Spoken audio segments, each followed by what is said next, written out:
I enjoyed it so much, and just the concept of the game of Survivor was so awesome that I really kind of feel good that I gave it my best shot. There's not an empty feeling there that, hey, I could have done something different or changed something to get further in the game. It's just kind of a feeling of satisfaction and a good feeling that I made it 30 days. I'm glad I didn't go out early because I'm glad I experienced the different relationships and the different things that happened throughout the game. And the deeper you got into the game, the more interesting it became because more people started lying, telling lies about you. And it was just some stuff you really never thought about. Like I was always worried about me and my thoughts about other people. And in the last 4 or 5 days, it just occurred to me that people were telling lies about me to get people mad at me. So that was just a new thought process.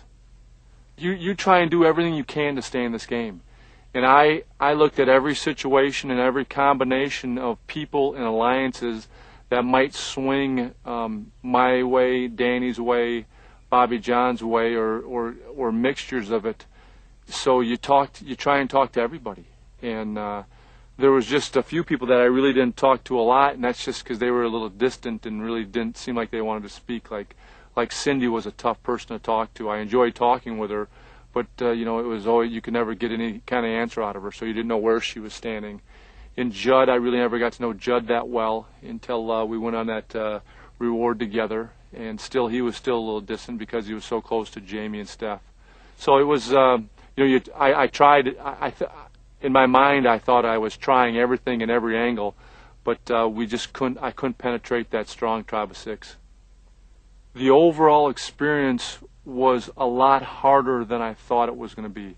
I thought it was going to be really tough, and I knew that this one was going to be the most physical demanding just because where we were at. But how can you train your body for starvation and lack of water? I mean, it's impossible. I tend to work out a lot and take really good care of my body and eat properly. And the first 10 days in Guatemala were it was like torture.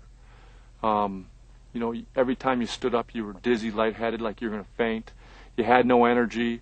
You had to keep a positive attitude and get excited about eating crushed corn or mush or whatever. We had a different name to call it. Drinking dirty water that was boiled, but it was still dirty and stuff were floating all over it. So in that aspect, the starvation and the hunger and dropping so much weight so quick really took its toll on you, and it did on me. That's going to be really tough to explain starvation to somebody unless they've experienced that situation. But if you could say, don't eat for a day and multiply that times 20, that's how you feel. That would be the feeling, because that's how you felt every day. And there was just no let-up of that. And, the key thing everybody says about survival is you have to have a positive attitude. And that's what I was striving to do every day and every night.